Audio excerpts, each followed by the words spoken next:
Hello guys, আমি ইস্তাক। আজকে তোমাদের এই ভিডিওতে দেখাবো পটাশিয়াম পারম্যাঙ্গানেট আর গ্লিসারিন একসাথে মেশালে কি হবে।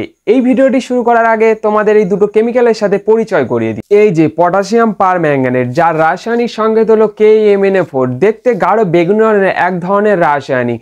এটা সাধারণত আমরা জীবাণু মারতে, পা বা ত্বকের সংক্রমণ দূর করতে ব্যবহার করে থাকি। আর এটা হলো পিওর গ্লিসারিন, ঘন আঠালো তরল লিকুইড। অনেক ঔষধে ও শীতের সময় আমরা এটা ব্যবহার করে থাকি। এটা একদম নিরীহ মনে হলেও কিন্তু এটা আসলে নিরীহ নয়। এটা বলার কারণ তুমি ভিডিওটি শেষ পর্যন্ত দেখলে নিশ্চয়ই বুঝতে পারবে। পটাশিয়াম পারম্যাঙ্গানেটের সাথে মিশে ডেঞ্জারাস কেমিক্যাল রিয়াকশন হয়।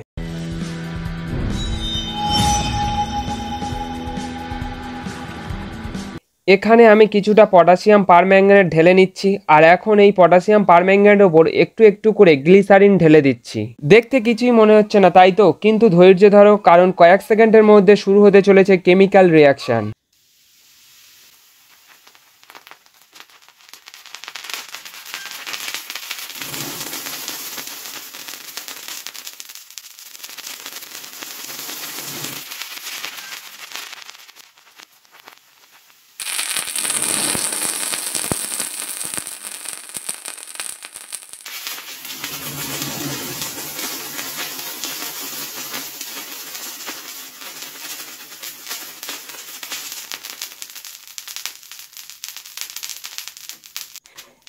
এর আশেপাশে এখনও কিছু পটাশিয়াম আছে, এগুলিতে আবার আগুন লাগিয়ে দেখব কি হয়।